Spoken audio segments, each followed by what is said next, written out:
Alam ko yun, dinala ko sa nila. Nakita ko na kagabi niya. Nakaisip na, nawala ko. To our honored guests, helpful Mayor Engineer Enrico Alvarez, ever dearest Supervisor, Mrs. Teresita B. Alvarez.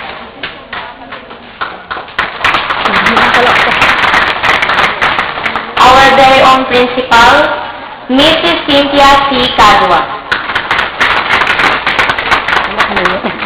Principals of the different schools, Mrs. Terangil,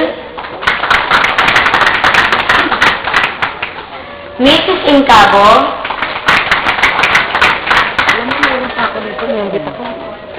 Mrs. Gonzon, Mr. Alvarez, Mrs. Perlano,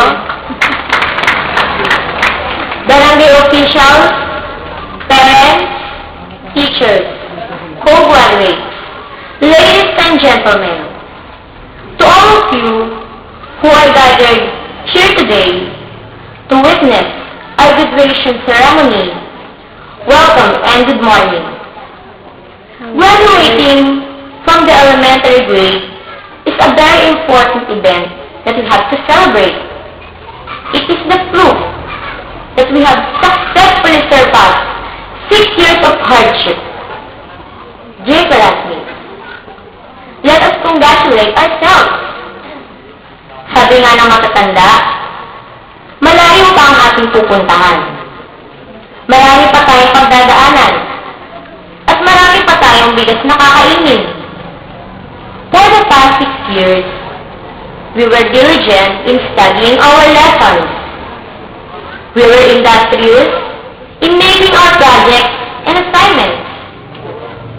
We were responsible in doing our chores, both in our home and school.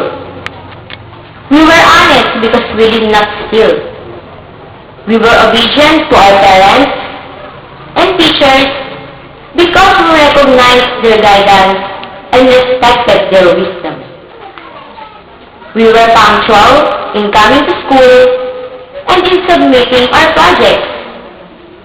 We were thrifty with our provisions and careful with our things. We treated our friends, classmates, fairly.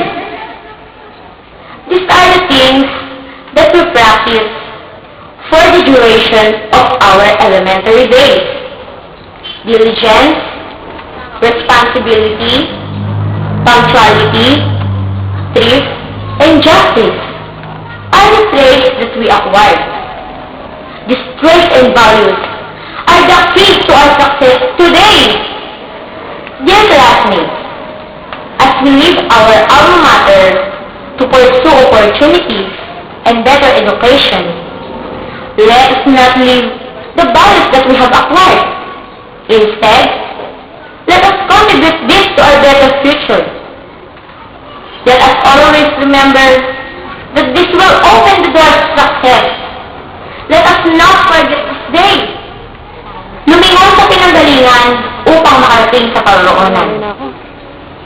Our celebration today is a toast to our parents' sacrifices. This is the fruit of their labor. This is the price for giving us the opportunity to go to school. To our mamas and papas, nay, tay, maraming salamat sa inyong pag-aalaga at pagpapagod para sa amin. Ito po ang inyong pinapaguran. Ito po ang inyong premyo. Our graduation is also a celebration of our teachers' achievement. They have made us literate. They have successfully transferred knowledge and skills needed for higher learning and a decent way of living. Ma'am, sir, thank you for your patience and perseverance. Lastly, this graduation is also the committee's achievement, as they helped and supported in molding today's graduates. Captain Rolando Riel of Barangay San Jose, and Captain Minarang